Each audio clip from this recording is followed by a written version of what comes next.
Hello friends, welcome to my channel. இன்னைக்கு நம்ம இந்த வீடியோவில் ஏஆர் முருகதாஸோட இயக்கத்தில் வெளியான மதராசி படத்தோட ரிவ்யூ தான் பார்க்க போகிறோம். இந்த படத்தோட கதையை பற்றி பார்த்தோம்னா, படத்தோட ஸ்டார்டிங்லே சென்னைக்கு 7 கண்டெய்னர் ஃபுல்லாக கன்னு வருது அப்படின்னு சிபிஐ ஆஃபீஸருக்கு ஒரு மெசேஜ் வருது. அதை தெரிஞ்சுக்கிட்ட சிபிஐ ஆஃபீஸர் எல்லாருமே அதை எப்படியாவது தடுத்தே ஆகணும் அப்படின்னு ட்ரை பண்ணுறாங்க. கொஞ்ச நாள் கழிச்சு ஹீரோவான சிவகார்த்திகேயனை காட்டுறாங்க. சிவகார்த்திகேயன் வந்து மூளையில ஒரு பாதிப்பு இருக்கு. அதனால அவருக்கு சில விஷயம்லாம் மறந்து போயிருது. இதை தெரிஞ்சுக்கிட்ட ஹீரோயின் ருக்குமணி வந்து சிவகார்த்திகேயனுக்கு ஹெல்ப் பண்றாங்க. அந்த ஹெல்ப்னாலே சிவகார்த்திகேயனுக்கு ஒரு மிகப்பெரிய சம்பவம் நடக்குது. அதனால சிவகார்த்திகேயன் வந்து எப்படியாவது நான் சாகணும் அப்படின்னு முடிவு பண்றாரு. இதை தெரிஞ்சுக்கிட்ட அந்த சிபிஐ ஆஃபீஸர்லாம், சரி நீ சாகிறதான் சாகுற, எங்களுக்கு ஒரு மிஷனை முடிச்சு கொடு அப்படின்னு சொல்றாங்க. அதனால சிவகார்த்திகேயனும் சரி நான் அந்த மிஷனை முடிச்சு தரேன் அப்படின்னு ஜாயின் பண்றாரு. கடைசியில அந்த மிஷினை முடிச்சு கொடுத்தாரா இல்லையா, கடைசியில அந்த 7 கண்டெய்னர் இருக்குல்ல கன் என்னாச்சு, கடைசியில வித்யு ஜமால் என்ன பண்ணாரு சிவகார்த்திகேயனை, இதுதான் இந்த படத்தோட மொத்த கதையே. படத்தோட பாசிட்டிவ்னு பார்த்தோம்னா, டைரக்டர் ஏஆர் முருகதாஸ் வந்து அவரோட ஒர்க்கை நல்லா பண்ணியிருக்காரு. ஸ்டார்டிங்லேருந்து எண்டு வரைக்குமே கதையை நல்லா விறுவிறுப்பா எங்கேயுமே குறை வைக்காம நல்லா கொண்டு போயிருக்காரு. அதுக்கு தகுந்த மாதிரியே படத்தில் நடித்த எல்லா ஆக்டருமே அவங்களோட ஒர்க்கை சூப்பராக பண்ணியிருக்காங்க. முக்கியமாக படத்தில் ஹீரோன்னு பார்த்தோம்னா சிவகார்த்திகேயன் தான் சொல்கிறாங்க. ஆனால் இந்த படத்தில் மெயின் ஹீரோன்னு பார்த்தா வித்யு ஜமால் தான். நான் எதுக்கு அப்படி சொல்கிறேன்னு படம் பார்க்கும்போது உங்களுக்கே தெரியும். எதுக்குன்னா, அவர் வந்து ஒரு 30 நிமிஷம் சீன் தான் வருவார்.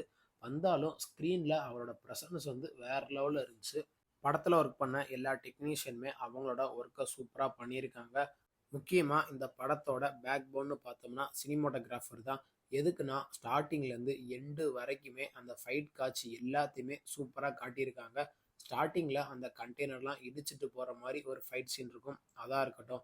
கடைசியில் ஹார்பருக்குள்ளே சிவகார்த்திகேயனும் வித்யு ஜமாலும் ஒரு ஃபைட் பண்ணுவாங்க, அந்த சீனாக இருக்கட்டும்.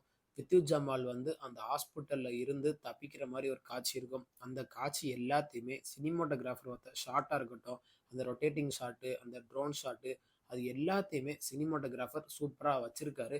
படத்தோட ஸ்டண்ட் மாஸ்டர்னு பார்த்தோம்னா அவரும் அவரோட ஒர்க்கை சூப்பராக பண்ணியிருக்காரு. எதுக்குன்னா, இந்த படம் வந்து அவரோட படம் அப்படின்னு சில இன்டர்வியூலாம் அவர் பேட்டி கொடுத்துருந்தாரு. ஆனால் இது வந்து அவரோட படம் மாதிரியே தெரியல. அந்த அளவுக்கு ஸ்டண்ட் மாஸ்டர் அவரோட வேலையை சூப்பராக பண்ணியிருக்காரு. படத்தில் லவ்வாக இருக்கட்டும், எமோஷனாக இருக்கட்டும், ஆக்ஷனாக இருக்கட்டும், அது எல்லாமே டைரக்டர் சூப்பராக ப்ளேஸ் பண்ணியிருக்காரு. படத்தில் அந்த லவ் காட்சியில் மட்டும் ஓரளவுக்கு கொஞ்சம் லேக் அடிக்கிற மாதிரி இருக்கும். அதெல்லாம் டைரக்டர் இன்னும் கொஞ்சம் ஃபோக்கஸ் பண்ணி எடுத்துருக்கலாம். படத்தோட மியூசிக்னு பார்த்தோம்னா அனிருத் வந்து அவரோட ஒர்க்கை சூப்பராக பண்ணியிருக்காரு. ஸ்டார்டிங்கில் வர அந்த குத்துப்பாட்டாக இருக்கட்டும், அந்த பேக்ரவுண்ட் ஸ்கோராக இருக்கட்டும், வித்யு ஜமாலுக்கு ஸ்பெஷலாக போட்ட அந்த பேக்ரவுண்ட் ஸ்கோராக இருக்கட்டும், அது எல்லாத்தையுமே அனிருத் வந்து சூப்பராக பண்ணி கொடுத்துருக்காரு.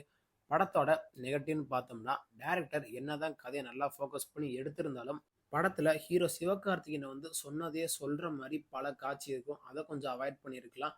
அதே மாதிரி அந்த லவ் காட்சி அப்படின்னு நான் ஸ்டார்டிங்கில் சொன்னேன்ல, அது வந்து செகண்ட் ஹாஃபில் கொஞ்சம் அவுடேட்டடாக இருக்கிற மாதிரி இருந்துச்சு. அதையும் இன்னும் கொஞ்சம் ஃபோக்கஸ் பண்ணி எடுத்துருக்கலாம்.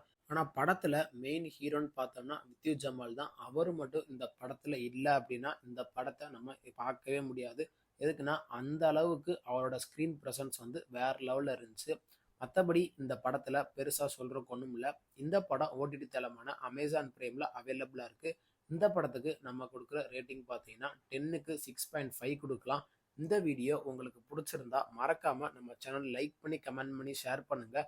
மறக்காமல் நம்ம சேனலை சப்ஸ்கிரைப் பண்ணி பக்கத்தில் இருக்க பெல் பட்டனை கிளிக் பண்ணி விட்ருங்க. தேங்க்யூ ஃபார் வாட்சிங் திஸ் வீடியோ.